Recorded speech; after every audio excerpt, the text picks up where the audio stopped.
Buenos días, soy la doctora Claudia Melgarejo Ana María, especialista en urología general y oncológica. Mm, El día de hoy voy a conversarles sobre el tema de cáncer de próstata, ¿ya? Este mes de noviembre, es el mes de la lucha contra el cáncer de próstata. Una manera de poder también incentivar a la población, ¿no? A que pueda hacerse evaluaciones tempranas, ¿no? Y chequeos urológicos. Vamos a hablar un poco del cáncer de próstata. La próstata, es una glándula, ¿ya? Es una glándula del aparato reproductor. Está debajo de la vejiga y atraviesa, bueno, la uretra prostática atraviesa pues, la glándula de la próstata. La podemos dividir en tres zonas: la zona transicional, la zona periférica, ¿ya?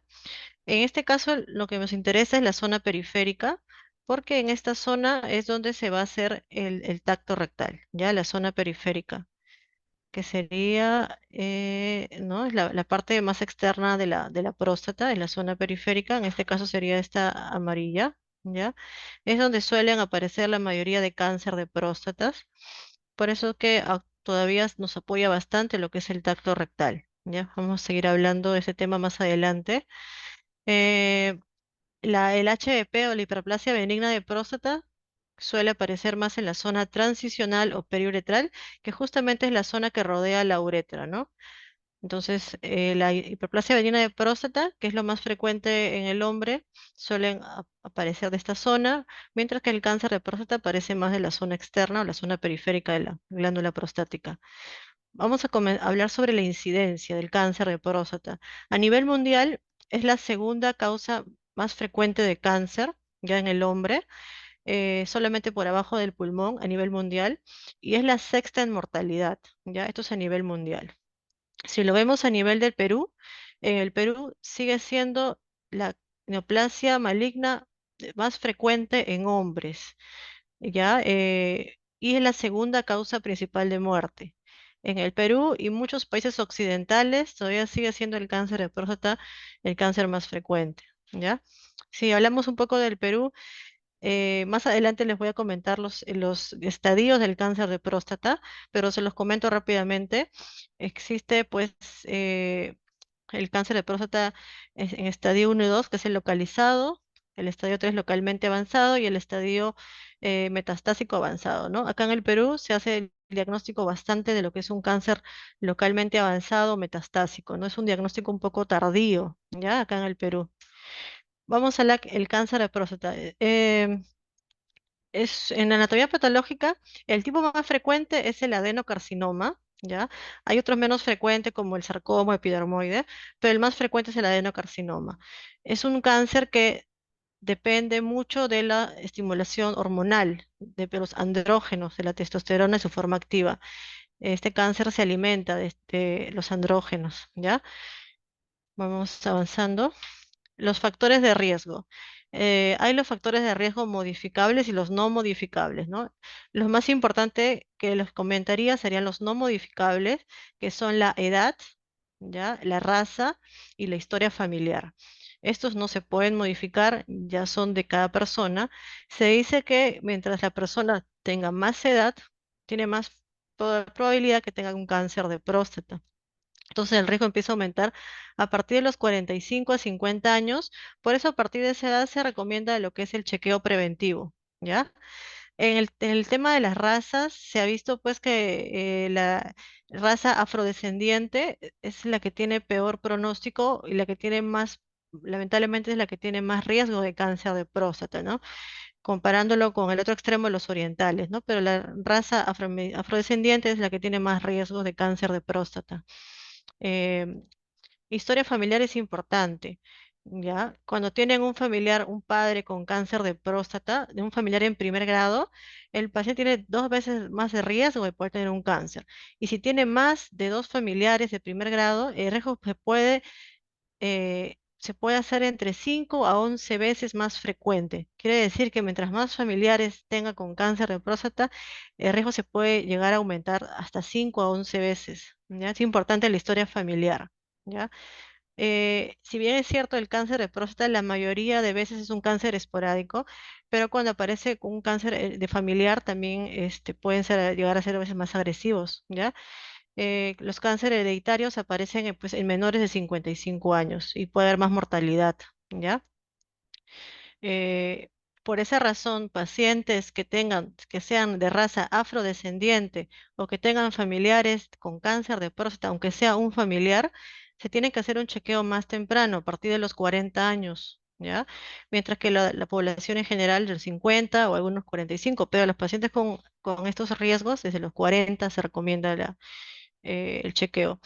Ya. Actualmente, con el tema de la parte de de los genes, las enfermedades genéticas, el cáncer de próstata también se ha visto, pues como les comento, que también hay factores genéticos que pueden estar relacionados. Uno de los genes más conocidos a nivel mundial en varios cánceres es el BRCA2. Este gen también se ha visto en el cáncer de próstata y puede haber mutaciones en líneas germinales. Entonces, sería bueno pues que poco a poco también se vaya inculcando acá en el Perú, ¿no? El tema del estudio genético, ¿no? A los pacientes y más cuando tengan historia familiar, ¿no? Porque el tratamiento, como ya la tecnología va avanzando, se puede ir ya dirigido a estas personas que tienen estas alteraciones de genéticas, ¿no? Y también ayudar a la prevención, ¿ya? Entonces, esto se ha visto que estos factores genéticos hacen que el cáncer pueda ser más agresivo. Ahora, los factores ambientales o dietéticos, que son factores entre comillas modificables, se ha visto que puede estar relacionado el tema de la obesidad, alguna vez algunos dicen el tabaquismo, exceso de grasas saturadas como carnes rojas, algunos dicen productos lácteos, ¿ya? Todos estos factores no quieren decir que el que tenga eso va a tener cáncer, no. Están en estudios, se ha visto asociaciones, pero no hay una asociación fuerte de que un estudio diga que sí, el que es obeso va a tener cáncer. No, no hay ningún estudio, pero siempre es bueno tenerlo en cuenta porque varios de estos factores de obesidad, exceso de carne roja, etcétera, sí son factores para muchas otras enfermedades, ¿no? Entonces, siempre es bueno corregirlas, ¿no? Y bueno, pero se ha comentado en la literatura, se consideran estos factores ambientales, pero no son causa-efecto, ¿ya? También se ha hablado de factores protectores. Se dice el tomate, algunas verduras, licopenos, igualito que en el anterior, no hay una relación causa-efecto. Hay muchos estudios, pero ninguno llega a ser realmente contundente que pueda ser protector o que pueda ser dañino. Pero de todas formas están los estudios y están las recomendaciones, ¿no? Si se dan cuenta, comer frutas, verduras, nos va a prevenir muchas enfermedades en general, no solamente hablando del cáncer, ¿no? Y y también evitar el exceso de obesidad y todo eso también nos protege de muchas otras enfermedades. Pero bueno, comento, no eso es lo que mencionan en cáncer, pero como les digo, no hay una causa-efecto. Lo que sí es fuerte es lo anterior. Los factores de edad, raza y estrés familiar, eso sí es fuerte en cáncer de próstata, ¿ya? Bueno, pasamos al siguiente. ¿Cuáles son los síntomas y signos del cáncer de próstata? Eso es importante, ¿no? Que conozcan. En los estadios iniciales es asintomático, ¿ya? Como la mayoría de cáncer en estadios iniciales, el cáncer de próstata también es asintomático, que quiere decir que no da síntomas, ¿ya? Cuando ya aparecen los síntomas, estos síntomas pueden ser variados, un poco inespecíficos, ya nos está diciendo que el cáncer ya no es tan localizado, ya se está volviendo localmente avanzado o tal vez ya metastásico, ¿no?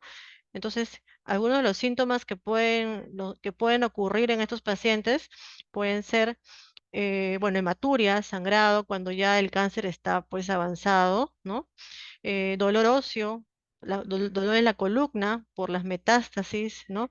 Que se le hinchen las piernas, ¿no? Paciente que ya se le hinchan las dos piernas, también nos está diciendo que hay un tema de compresión por ganglios, ¿no?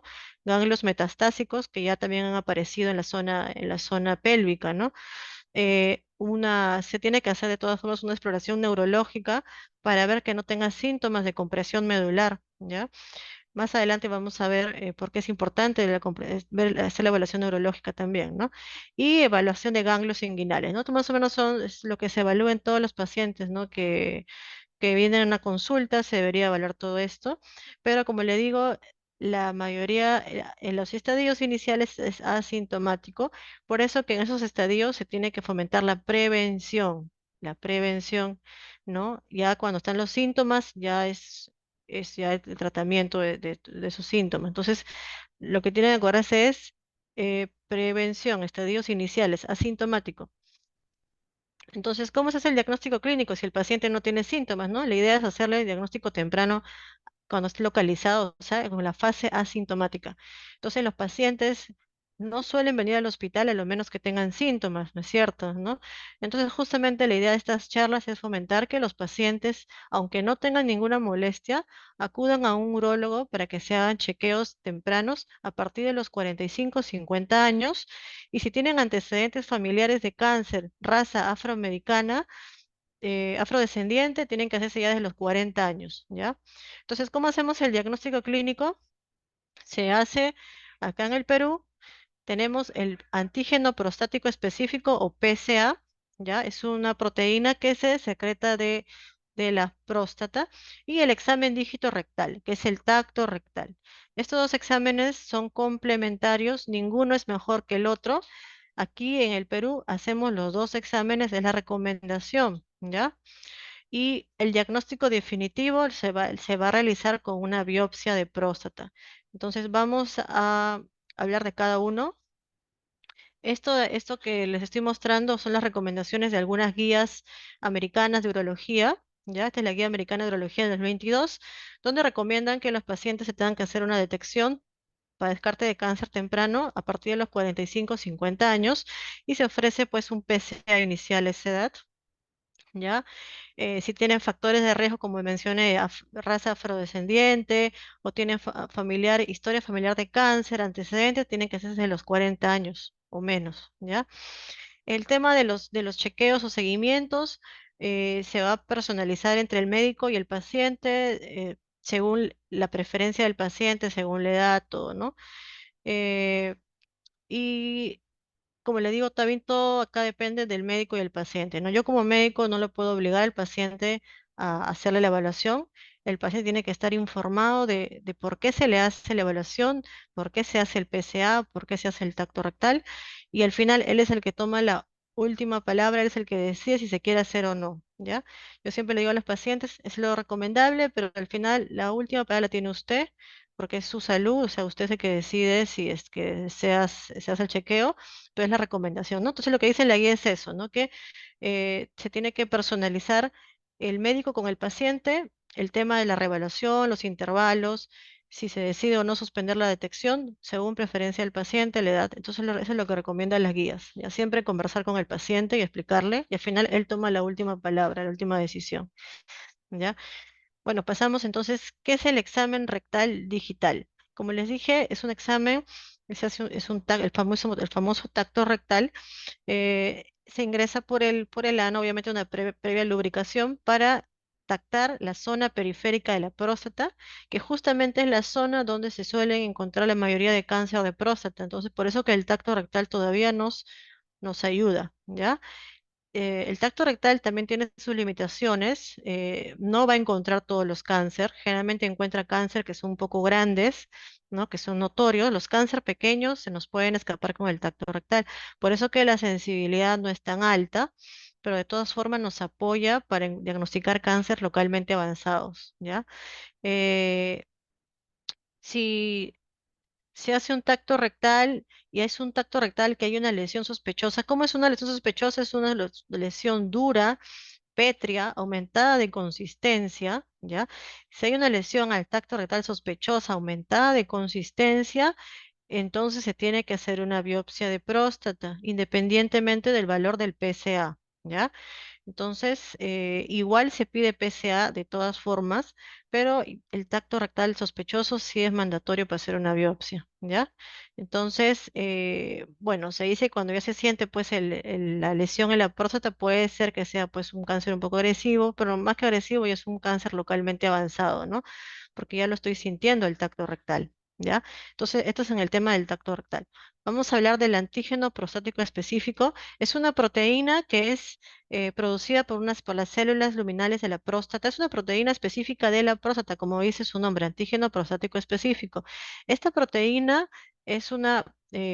actúa como una serina proteasa. ¿Y qué es lo que hace? Licúa el semen. ¿Qué quiere decir? Que es una proteína que ayuda a que se forme el semen y que el semen sea lo más adecuado para la fertilización. O sea, es una proteína que ayuda a la fertilización, que ayuda a la formación de semen, a la que sea el semen más fluido, ¿ya? Su función es más sexual y se forma en la próstata. Pero, ¿por qué nos ayuda en el cáncer de próstata? Porque eh, su valor en sangre se considera que es hasta 4. ¿Qué quiere decir? Que pues siempre va a haber algo que se va a salir a la sangre, ¿no? 4, hasta 4 se considera normal en valor de sangre sérico, sangre, ¿ya? Porque el antígeno, esta proteína se forma en la próstata, pero hasta 4 se puede encontrar en sangre, porque el chequeo se hace con un examen sanguíneo. ¿Qué pasa si encontramos más de 4? Si encontramos un valor en sangre de PSA más de 10, se dice que hay una sospecha de cáncer. Entonces ahí se tendría que tener en cuenta la posibilidad también de una biopsia de próstata, ¿ya? Hasta 4 se considera normal encontrar en sangre el PSA. Cuando es más de 10 hay una sospecha de cáncer. Entonces hay una zona gris que es de 4 a 10, ¿ya? De 4 a 10, se tiene que tomar otro examen que se llama el PSA libre y se hace una división entre el PSA libre sobre el PSA total y nos sale un porcentaje. Entonces, si este porcentaje es menor a 20%, el riesgo de cáncer también aumenta. Entonces, también se tiene que plantear hacer una biopsia de próstata, ¿ya? Todos estos exámenes lo que nos dicen es riesgos, ¿ya? Como le digo, puede haber cáncer de próstata con un PSA normal, sí, puede haber con un PSA normal, pero mientras el PSA sea más de 10, hay la más sospecha, aumenta la sospecha de que puede haber un cáncer, entonces ahí te tiene que hacer una biopsia de próstata. Cuando los PSA son más de 20, 30, 40, tal vez hasta pueda haber ya metástasis, ¿ya?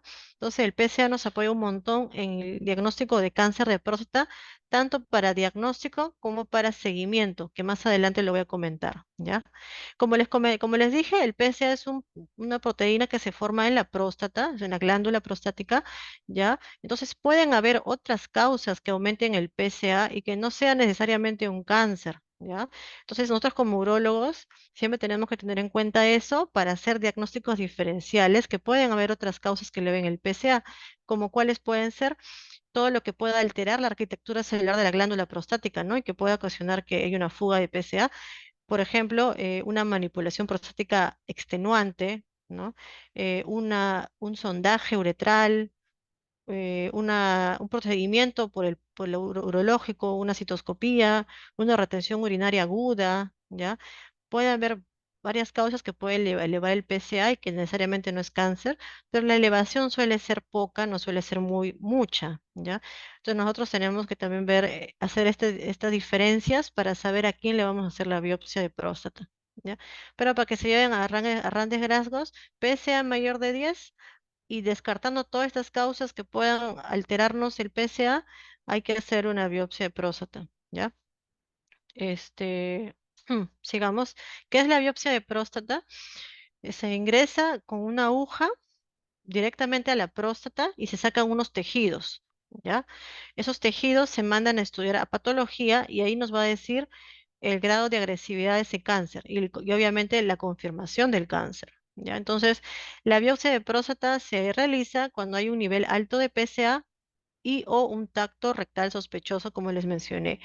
Hay dos formas de hacer la biopsia. Una es transrectal a través del ano, ¿ya? Es como un tacto rectal, por ahí ingresa también la aguja, ¿ya? Ingresa con un transductor de ecógrafo, ¿ya? Es un ecógrafo que ingresa por vía transrectal que tiene una aguja incorporada. Bueno, se coloca una aguja y por ahí se sacan las muestras, ¿ya? Esa es una biopsia transrectal, que es la que más se usa en las mayoría de hospitales, ¿ya? Como ingresa a través del recto, ahí hay heces. Entonces, estas biopsias pues sí tienen riesgo de infecciones, ya tienen riesgo de infecciones. Para evitar esas infecciones tenemos que hacer eh, profilaxis con antibióticos unos días antes del procedimiento. Tenemos que darle enemas antes de la biopsia, tiene que un día antes haber comido algo blando, algo suave, para que no produzca muchas heces. Ya, obviamente suspender todo lo que, todos los medicamentos que le puedan hacer sangrar, como aspirina, etcétera, un día antes. Ya, entonces, unos días antes y después, y varios 5 días después, se recomienda usar algunos antibióticos para prevenir estas infecciones por las heces, porque pues la biopsia es a través del recto. Entonces, hay que tener mucho cuidado. Se suelen sacar de 10 a 12 muestras. La próstata la podemos dividir en tres, en sectantes, ¿ya? Y se saca 2 muestras de cada sectante, entonces en total son 12, ¿ya? Se sacan 2 muestras. Aquí hay varios tipos de biopsias, pero la común es la de 12 muestras, que es la básica, la clase, la común. Ya se va sacando más muestras si es que se encuentra alguna otra lesión sospechosa adicional, ¿no? Pero la que solemos sacar nosotros son las 12 muestras. Y se sacan, pues como ven en la imagen, a través del transrectal. Actualmente ya hay un abordaje que es un mejor, que es el abordaje perineal, ¿ya? El abordaje perineal ya no ingresa por el ano, sino ingresa por el periné, ¿ya? Para hacer este tipo de biopsia hay que tener pues los materiales ya especiales para hacerlo, también la capacitación. ¿Y cuál es la ventaja de este abordaje? Que tiene menos riesgo de infecciones, por lo que ya no ingresa por el recto, ¿ya? Entonces, estas son las dos formas de biopsia de próstata: transrectal, que es la más frecuente, y la perineal, ¿ya? Bueno, ya hemos hablado de las complicaciones. Si no hay una buena preparación, buenos antibióticos, buen enema, puede haber riesgo de sangrado, riesgo de orinar con sangre, y lo más grave, pues, infecciones, ¿no? Sepsis, que tengan que tal vez ya hospitalizarse. Entonces, siempre les damos sus signos de alarma a los pacientes cuando se hace una biopsia, que si tuvieran fiebre muy elevada, ¿no? O mucho sangrado, etcétera, tendrían que venir a la emergencia, ¿no? Entonces, como se dan cuenta, la biopsia de próstata es un examen que hay que saber a quién se le hace, no se le puede hacer a todos por hacer, ¿no? Es un examen que tiene su indicación y ya les comenté que es con el PSA y el tacto rectal, que es lo que decide hacerse la biopsia, ¿ya? Ahora, un poco hablando de algo más moderno, es resonancias multiparamétricas de próstata, que ya varios pacientes, varios médicos están escuchando, ¿no? Que la gente se informa también, ¿no? Son exámenes de imagen para ver la próstata, son específicamente, ven la próstata de una forma con varias fases. ¿Y para qué se pide esta resonancia multiparamétrica de próstata? Es para ver lesiones sospechosas de cáncer en la imagen, ¿ya? Por ejemplo, acá en estas imágenes vemos toda esta zona que está más oscurita, puede ser una lesión sospechosa de cáncer, ¿no? ¿Y por qué se suele pedir esto? Para cuando se le haga la biopsia de próstata, dirigir las agujas hacia esas lesiones, ¿ya? Entonces, lo divide en estadios, se llama los PIRAPS. Cuando es un PIRAPS 4 a 5, se recomienda hacer una biopsia de próstata. Cuando son PIRAPS 1 o 2, es más probable, es algo benigno. Y el 3 es un intermedio, ¿no? Se tiene que ver ya otras cosas para decidir si se hace o no la biopsia. ¿Qué es esta clasificación? Esta es una clasificación radiológica, eso ya lo del radiólogo, los PIRAPS, ¿ya? Pero más o menos mientras el PIRAPS sea más alto, nos quiere decir que hay una lesión más sospechosa de un cáncer.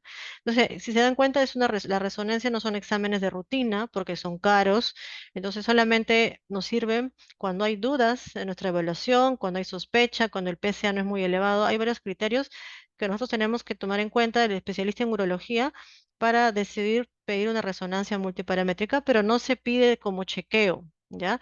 Eso se pide, ya el especialista lo decide hacer para apoyo para el especialista. Pero el chequeo que se tiene que hacer a todos es lo que le dije, es el tacto rectal y el PSA. Esto sí es parte de un chequeo que se le hace a todos los pacientes. ¿Ya? Estos son exámenes complementarios que nos apoyan a nosotros, el especialista, para ver si o no se hace la biopsia. ¿Ya? Depende de cada paciente. Entonces, luego que se hace la biopsia, se sacan pedacitos de tejido y eso se manda a patología. Entonces aquí vemos lo que es el Gleason, que es la clasificación nos da una clasificación de diferenciación de los tejidos, ¿no? Cuando es un Gleason, el cáncer de próstata o el adenocarcinoma, que es el más frecuente, en la biopsia pueden salir varios patrones que se clasifican en el Gleason, ¿ya? Mientras sea un Gleason, un patrón 5, es un patrón que es muy poco diferenciado, mientras que es un patrón 1, es el patrón más diferenciado. ¿Qué quiere decir diferenciado? Que se parecen a las células normales del cuerpo, mientras que el 5 son células que no se parecen a las células del cuerpo, o sea, son más indiferenciado, ya pobremente diferenciado. Entonces, en esta es una escala. Mientras más alto sea el número, es un cáncer, es una célula menos diferenciada, o sea, es una posibilidad de un cáncer más agresivo, ¿ya?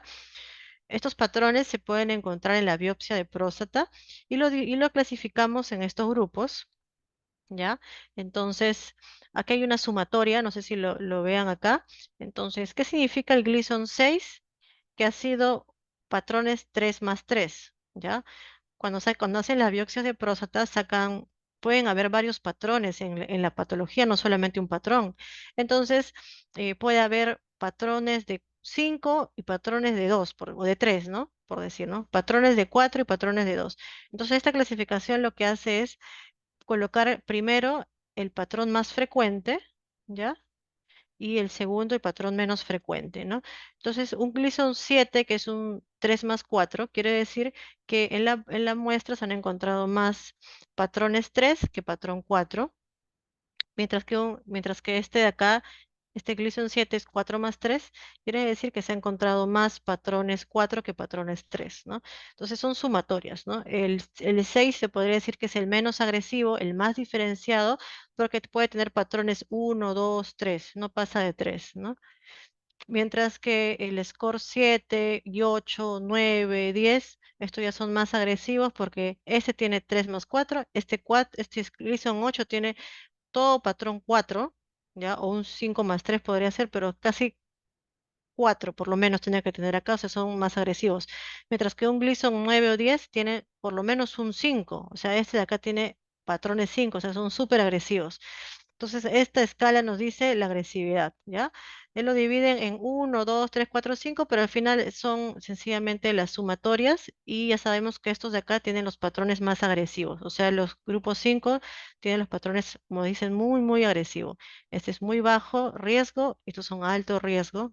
Más de Gleason 8 ya son patrones agresivos de cáncer porque tienen poca diferenciación, ¿ya? Sigamos.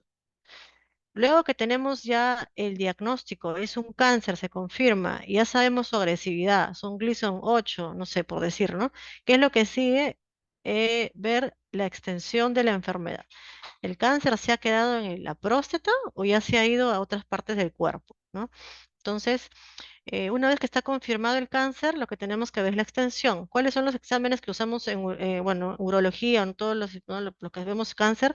Pedimos una gammagrafía ósea, que es para ver el estudio de metástasis en los huesos, ¿ya? Esta es una imagen de una gammagrafía ósea. Son lesiones osteoblásticas sugestivas de metástasis. El cáncer de la próstata se caracteriza generalmente por lesiones osteoblásticas, que son sumadoras de hueso, ¿ya? Se pide una tomografía abdominopélvica porque vamos a ver también ganglios linfáticos, metástasis viscerales y una tomografía de tórax para ver compromiso pulmonar. Esto es lo que se suele pedir. Entonces les voy a comentar la clasificación que es el TNM. El TNM es una clasificación para ver hasta dónde se ha ido el cáncer en la persona, ¿no? Tenemos el T significa tumor, el N ganglios y la M metástasis. Aquí en el cáncer de próstata se divide en T1, T2, T3, T4. Cada T1 tiene su clasificación, ¿ya? El T1 quiere decir que el cáncer es no palpable, no se siente el tacto rectal, ¿ya?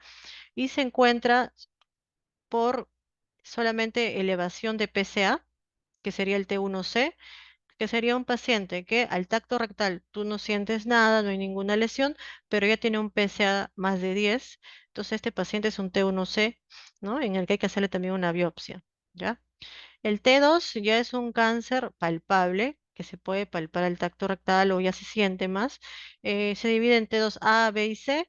El A es solamente un compromiso de la mitad de un lóbulo. El T2B ya afecta más de medio lóbulo, casi un lóbulo entero, y el T2C ya afecta los dos lóbulos, pero todavía está contenida en la próstata el cáncer. ¿Qué es un T3? El T3 es un cáncer que ya se está saliendo de la próstata, se está saliendo fuera de la cápsula prostática, que la cápsula es esta membrana que está alrededor de la próstata. Entonces tenemos el T3A cuando ya invadió la cápsula y el T3B cuando ya se ha ido un poquito más allá, se ha ido a las vesículas seminales, ¿ya? Pero todavía estamos cerca. El T4 ya es un cáncer que ya se salió de la próstata, puede estar en los órganos adyacentes, por ejemplo, vejiga, puede estar en colon, ¿no? Todo lo que está alrededor. ¿Ya? Estos son el T4 que nos dice la carga del tumor. El N, como le dije, son los ganglios y el M metástasis. Los ganglios regionales, que es donde suele ir el cáncer de próstata, son los ganglios pélvicos, que son los ganglios ilíacos, los obturadores, son los ganglios que están acá cerca a la próstata y la vejiga, estos son los ganglios regionales. Entonces, cuando es un N0 es porque no hay ganglios regionales tomados y cuando es un N1 es porque ya hay ganglios regionales tomados, o sea, los ganglios que están cerca de la próstata son los ganglios pélvicos, como dije, ¿no? Los ilíacos, los obturadores. Ahora, metástasis, la metástasis quiere decir que el cáncer ya se salió por completo de la próstata. También lo dividimos en M1A, M1B y M1C. El M1A son metástasis a los ganglios que ya no son los regionales, ya no son estos ganglios que están cerca, sino ya son ganglios que se están yendo fuera a otros lados, más lejos. Por eso dice ganglios a distancia. El M1B ya son los compromisos óseos. Los huesos se afectan. ¿Cuáles son los huesos que más se afectan en un cáncer de próstata? Es los huesos de la columna, zona dorso lumbar, lumbosacra, la pelvis, el sacro, se puede llegar hasta mm, fémur proximal, ¿no? Son la zona que suelen ir más los cánceres, las metástasis óseas, la zona de la columna y todo lo que está cerca. También cuando ya es muy avanzado se puede ir hasta la escápula, se puede ir a todos los huesos del cuerpo, ¿ya? Pero inicialmente los primeros que van son los huesos de la columna, ¿ya? Lumbosacro, todo. Por eso cuando les decía de los síntomas, estos pacientes pueden llegar a tener compresión medular, pueden tener parestesias. Entonces también hay que hacer una evaluación neurológica porque puede haber ya compromiso de la columna, ¿ya? Ellos pueden el cáncer puede ser tan agresivo que pueden llegar a tener hasta compresión medular y quedar parapléjicos, ¿ya? Porque es la zona donde el cáncer suele ir primero, la zona de la columna, lumbosacra y todo lo que está alrededor. ¿Y cuál es la M1C? Son cuando el cáncer ya se fue a las vísceras, pulmón, hígado, etcétera, ¿no? Entonces, esas son la clasificación. Y también nos dice la agresividad, ¿no? Mientras tenga más metástasis, o sea, ya tenga hasta metástasis viscerales, nos está diciendo que es un cáncer agresivo, ¿no? ¿Ya? Entonces, ya luego que hemos visto el estadiaje, vamos a hablar de bueno, los estadios. Les mencioné al inicio rápidamente, pero lo dividimos en tres: el cáncer de próstata localizado, el cáncer de próstata localmente avanzado y el cáncer de próstata metastásico. Una forma así simple para dividirlo, ¿ya? Entonces, ¿por qué nos interesan los estadios? Porque de eso va a depender el tratamiento, ¿ya? No es igual el tratamiento de un cáncer de próstata localizado a un paciente con cáncer de próstata metastásico, no es igual, ¿ya? Entonces vamos a ir hablando uno por uno. Antes de eso, les voy a comentar los grupos de riesgo. Los grupos de riesgo nos quiere decir, un paciente puede tener cáncer localizado, pero el riesgo es diferente, ¿ya? Un paciente puede tener un cáncer de próstata localizado de riesgo bajo, como el que se presenta acá, o un cáncer de próstata localizado de riesgo alto, ¿ya? ¿Y eso qué nos va a determinar? El PSA, el Gleason y el T. El PSA es el antígeno, el Gleason es la patología y el T es el estadio. Estas tres cositas nos van a decir si este paciente con cáncer de próstata localizado es muy agresivo o no. ¿Por qué? Porque eso también nos va a marcar el tratamiento del paciente, ¿ya? Entonces, por eso son los grupos de riesgo en próstata localizado, para que lo tengan, para que lo conozcan nomás, ¿ya? Vamos a hablar sobre el tratamiento. ¿Cuál es el tratamiento del cáncer de próstata localizado? Eh, el cáncer de próstata localizado quiere decir que está todavía en la próstata. Puede ser un T1, un T2, ¿ya? Como vemos en el dibujito, hasta un T2 se puede considerar un localizado porque todavía no se escapa de la próstata. El tratamiento el ideal es la prostatectomía radical, ¿ya? Más adelante voy a explicar de qué trata, ¿ya? Esta es la prostatectomía radical. Es, como el dibujo de acá abajo, es sacar toda la próstata. Se saca toda la próstata más su vesícula seminal, así, y va a quedar un hueco. Luego este hueco se va a unir, lo que queda de la uretra se va a unir a la vejiga. Es una cirugía radical, como dice su nombre, ¿ya? Se hace para los cánceres de próstata localizados. como todos, como saben, ¿no? Todo en medicina, cuando es algo localizado, cuando un cáncer es localizado hay que hacer radical, ¿no? Para sacar todo el cáncer que se pueda, ¿no? Entonces, por eso se hace la radical en pacientes con cáncer localizado. Y es una cirugía, pues sí, sangrante, puede llegar a tener algunas complicaciones el paciente, ya depende de la técnica con que lo haga el urólogo, ¿no? Pero sí es importante para poder controlar el cáncer, ¿ya? Hay varias formas actualmente. Esta de acá es la prostatectomía radical abierta, la convencional, en la que se hace un corte acá en el abdomen y por ahí pues se hace todo este procedimiento. Ya la tecnología avanza, ya hay prostatectomía radical laparoscópica, como se ve en este dibujo, y también hay hasta prostatectomía radical robótica, que ya acá en el Perú no llega a los robots, pero pues en a nivel mundial ya hacen bastante prostatectomía radical robótica, ¿ya? ¿Qué significa LP? Es la linfadenectomía pélvica, ¿ya? Como les dije cuando les hablé del estadiaje, el cáncer de próstata puede tener estos ganglios, que son los ganglios que están alrededor de la próstata, son los ganglios pélvicos. Entonces, cuando a un paciente se le opera de una prostatectomía radical, cuando se saca la próstata, también se sacan los ganglios que están alrededor, porque de esa manera me va a decir el pronóstico del paciente, ¿no? Me va a decir si es que hay compromiso de alguno de esos ganglios. Entonces, se tiene que hacer también la linfadenectomía pélvica cuando se opera la radical. Se saca la próstata, como se ve en el dibujito, y también se saca todos los ganglios que están alrededor, que son los ganglios pélvicos, ¿ya? Todo eso se hace en la cirugía. Ya, entonces, esta cirugía que es la principal, la recomendada, se hace pues en pacientes que se prefiere hacer pacientes que son relativamente jóvenes, que tengan expectativa de vida mayor de 15 años. Por ejemplo, un paciente de 60 años, ¿no? Que se le haga el diagnóstico de cáncer localizado, es mejor darle una cirugía radical, ¿no? Porque tiene expectativa de vida larga de 15 años, ¿no? Eh, si fuera un cáncer menos agresivo, tal vez un Gleason 6 o un cáncer de próstata localizado de bajo riesgo, ¿ya?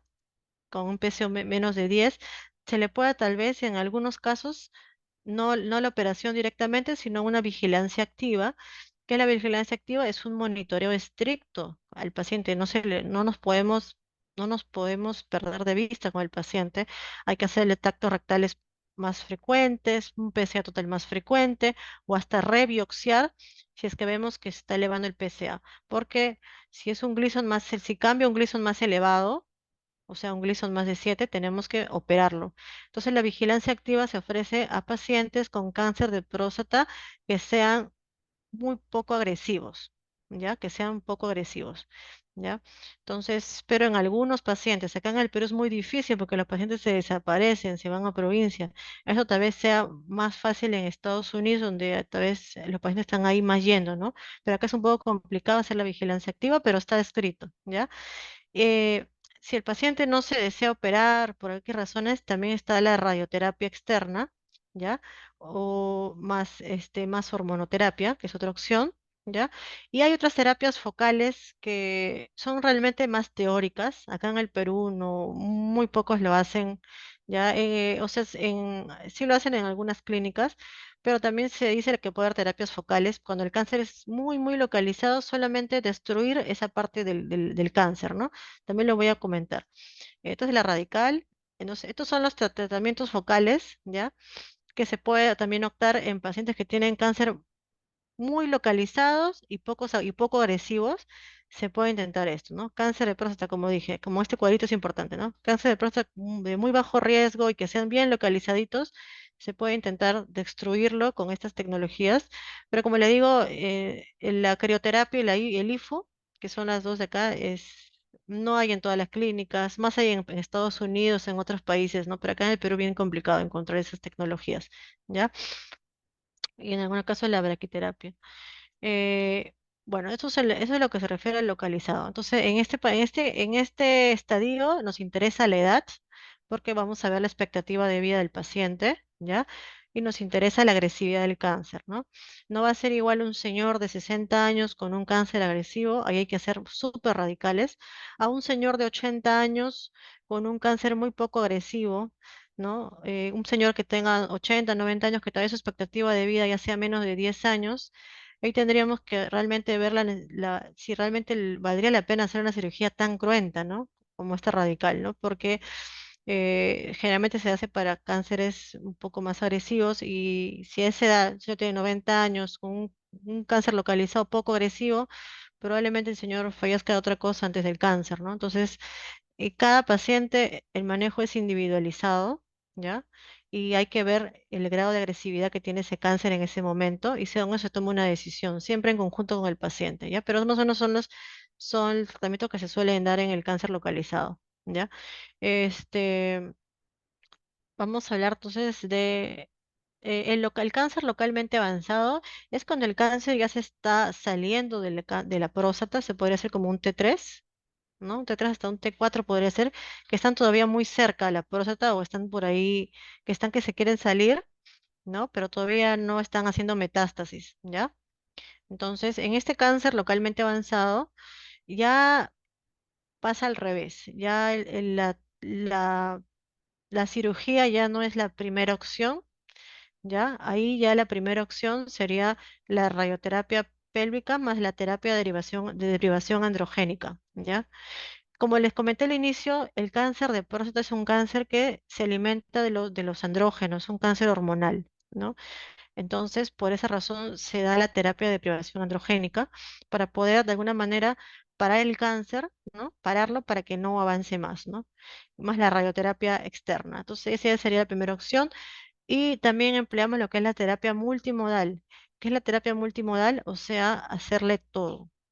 Podemos operarlo, sacarle toda la próstata, como le expliqué, con sus vesículas seminales, con sus ganglios, y si aún así sigue habiendo cáncer, se le complementa pues con la radioterapia externa. Entonces, es una terapia multimodal, ¿ya? Darle ya varias cosas a la vez, ¿no? Siempre se inicia primero con la cirugía y luego ya se da la radioterapia, ¿ya? Entonces, ¿en qué caso se puede hacer una terapia multimodal? Se tiene que ver se tiene que examinar bien cada caso, porque la prostatectomía radical en sí es más efectiva cuando un cáncer es localizado. Cuando ya está localmente avanzado, el cáncer puede ser que ya no esté pues solamente en la próstata y también los planos de la próstata se alteran. Nosotros para hacer una cirugía de próstata, acá vemos la próstata, tiene unos planos, ¿no es cierto, no? Mientras el cáncer se va saliendo más de la próstata, por ejemplo en estos dibujos, este plano se va perdiendo. Entonces ya se encuentra pues una próstata pegada, fija a la zona de la pelvis. Entonces, mientras más avanzado sea el cáncer, más difícil va a ser hacer una cirugía radical porque ya no vamos a encontrar planos para poder resecar, ¿no? Aún así se puede sacar todo, pero el paciente pues puede quedar con incontinencia urinaria, ¿no? Va a estar acá orinándose, entonces, eh, o puede sangrar mucho en la cirugía, por eso que mientras el cáncer sea menos localizado, la cirugía radical ya se va haciendo como segunda opción, ya no es la primera opción, mientras que cuando el cáncer es localizado, la cirugía radical sí es la primera opción. Cuando ya se está saliendo, ya no es la primera opción, pero en algunos casos se puede hacer, cuando el cáncer es muy agresivo, un paciente joven con un cáncer muy agresivo, se puede intentar hacer la terapia multimodal, ¿no?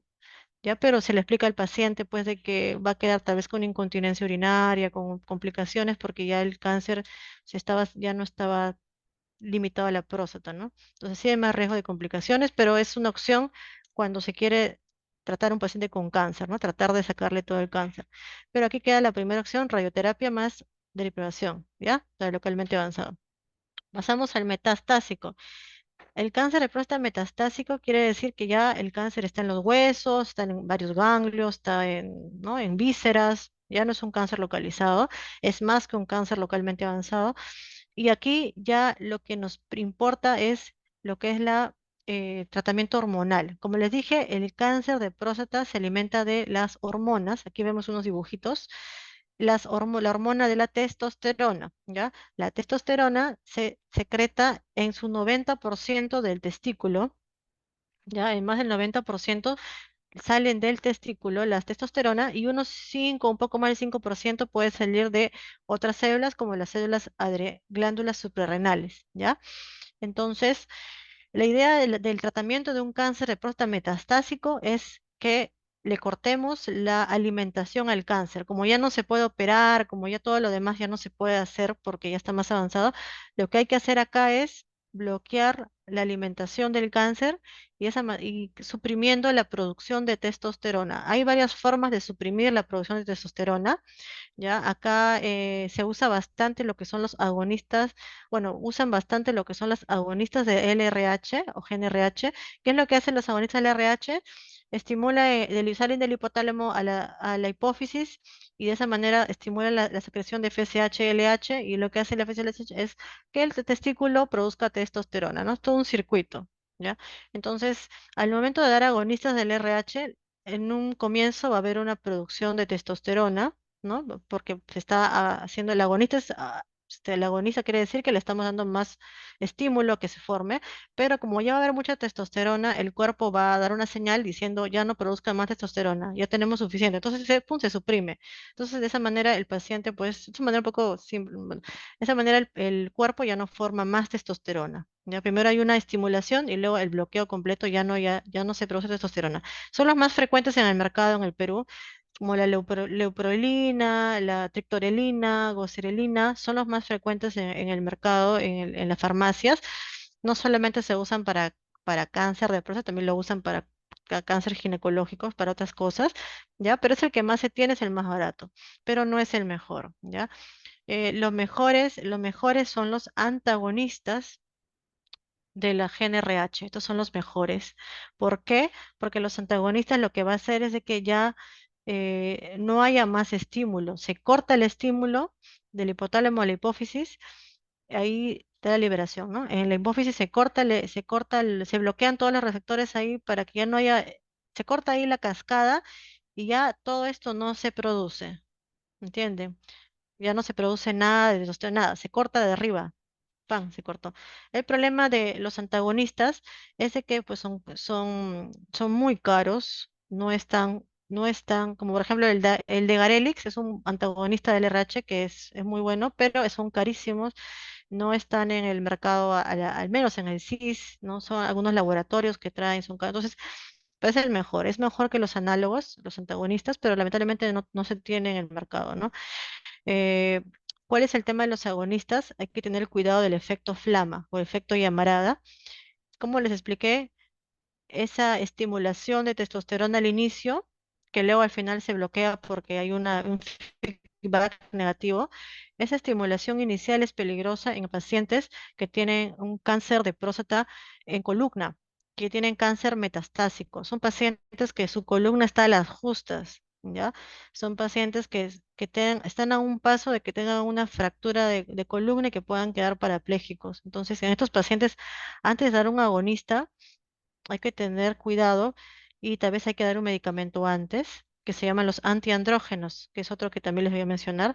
Los antiandrógenos son medicamentos que bloquean los receptores a nivel periférico para que los andrógenos no funcionen. El más conocido es la bicalutamida, que es antiguo, más conocido, ¿ya? Actualmente ya hay antiandrógenos mejores que la bicalutamida, que son de segunda o tercera generación, pero que también son caros, ¿ya? Entonces, en algunos casos hay que asociar antes de dar un agonista, hay que dar primero un antiandrógeno como la bicalutamida para poder disminuir el efecto de efecto flama o efecto llamarada, ¿no? Este efecto flama o llamarada no ocurre con los antagonistas, solamente ocurre con los agonistas. Con los antagonistas no ocurre porque aquí como se corta la producción, ya no hay nada, no hay ninguna testosterona que cortar, ¿no? Entonces por eso los antagonistas son mejores, pero son caros, caros, ¿ya? Estamos hablando de fármacos. Ahora vamos a hablar de una operación muy conocida, muy realizada en urología, que es la orquiectomía bilateral. ¿Ya?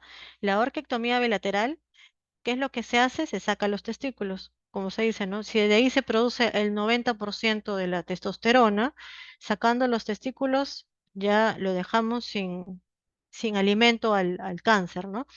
Entonces, pero obviamente es un procedimiento irreversible, ¿no? Mientras que con los agonistas y los antagonistas sí es reversible, solamente va a hacer efecto mientras usen la droga, ¿no? Pero ya la orquiectomía bilateral es irreversible. Entonces, nosotros en urología, los pacientes con cáncer de próstata metastásico, pues si no pueden tener acceso a las otras drogas, se prefiere hacer la orquiectomía bilateral, ¿no? Que es más efectiva, ya el paciente no tiene que estar, si se olvida la pastilla, perdón, la ampolla, ¿no? Porque son ampollas que se colocan, ya empieza a hacer menos efecto, pues, ¿no? La castración. Entonces, estos son tipos de castración. Castración química y la castración quirúrgica, ¿ya? Pero la idea del cáncer metastásico es una castración. ¿Qué quiere decir?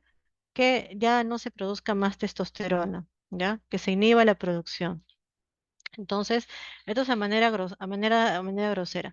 Como les dije, los antiandrógenos, que son los medicamentos que bloquean los receptores para que, para que la forma activa de testosterona no funcione, la más conocida es la bicalutamida, pero ya no es la mejor, hay muchas mejores como la enzalutamida, apalutamida, son drogas más caras que están en muchos estudios que han habido en estos últimos años. Entonces, estas drogas se complementan al tratamiento que yo les he mencionado. Entonces, un paciente metastásico, el tratamiento básico es la castración, sea química o quirúrgica, es el tratamiento básico. Todos deben pasar por eso, ¿ya? Ahora, a esto hay que adicionarle más cosas. A esto se le puede adicionar antiandrógenos como la enzalutamida, palutamida, ¿no? Y se puede también adicionar, en algunos casos, quimioterapia. En algunos casos se puede adicionar abiraterona. La abiraterona es otra droga que también se está viendo para lo que es la disminución de la producción de testosterona. Ya no es un antiandrógeno en sí, pero también es una droga que apoya bastante al controlar el cáncer, ¿ya? Entonces, aquí lo básico es la castración, químico-quirúrgica. Y a esto ya se le agregan más cosas. Por ejemplo, aquí castración con quimio, castración con abiraterona, castración con antiandrógenos, ¿ya? Pero la castración es la base, ¿ya? En quienes se dan quimio, en quienes se da viraterona, eso ya se va a ver según la agresividad del cáncer. Hay muchos estudios que hasta ahora siguen saliendo en quién dar abiraterona, en quién dar enzalutamida, son las nuevas drogas, ¿no? A grosso modo, pues se prefiere dar la quimioterapia asociado siempre a la castración a pacientes que tienen cáncer de próstata metastásico de alto volumen, ¿no? Cuando tienen demasiado cáncer, por ejemplo, visceral, como les di en el dibujito, ya esos pacientes que son con mucha metástasis suelen iniciar la quimioterapia, apenas se haga la castración, se inicia la quimioterapia. O sea, ya eso también se ve con el oncólogo, ¿no? Ya el manejo de cáncer de próstata es un manejo integral por varias especialidades. Suele empezar con el urólogo, pero también todos nos apoyamos, ¿no? Con el oncólogo, con el radioterapia, el de radioterapia, todos nos apoyamos. Es un manejo entre varias especialidades, ¿ya? Entonces, si por ejemplo tiene metástasis en la columna, ¿no? Entonces ahí se le manda al radiólogo para que le dé su radioterapia, o sea, se le manda al especialista en radioterapia para que le dé la radioterapia de la columna, porque si no se puede fracturar, ¿ya? Entonces el manejo del cáncer es un manejo de varias disciplinas, ¿ya? El oncólogo, el urólogo, de radioterapia, ¿no? Hasta, ¿no?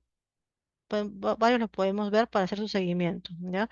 Entonces, el manejo del cáncer de próstata es, como le digo, metastásico, es la castración, sea químico-quirúrgica, más todas esas drogas que les he mencionado. Ahora, hay un estadio más que no le he comentado acá, que es cuando ya la castración falla, que es un cáncer de próstata resistente a la castración. Entonces, justamente ya es un cáncer más agresivo, ahí ya son muy importantes estas drogas como la enzalutamida, viraterona, palutamida.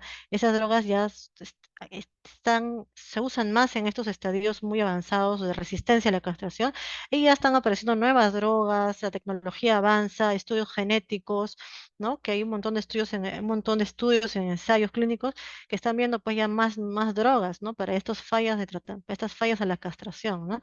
Entonces, bueno, esto es algo así que les quise explicar así un poco conciso. Entonces, ¿cómo se hace el seguimiento? Nosotros en urología hacemos el seguimiento del cáncer de próstata con el PSA total, ¿ya? Después de tratamiento le hacemos un PSA a los 3 meses, de 3 a 6 meses durante los 2 primeros años. Después de tratamiento, sea en cualquiera de los estadios, sea tratamiento localizado, localmente avanzado o metastásico, se hace un seguimiento así de 3 a 6 meses con PSA y si luego, mientras va pasando los años, ya se va haciendo los seguimientos ya cada vez más lejos, ¿no? Ya ves cada 6 meses o anualmente, ya se va espaciando, y ya cuando es un intervalo más de 10 años, ya también hay que ver de la edad del paciente, ¿no? Y vemos otros factores donde ya donde se tenga que ver si se va a seguir haciendo más seguimiento o no, ¿ya? Entonces, esto es lo principal que quise comentarles sobre el cáncer de próstata y bueno, eso sería todo.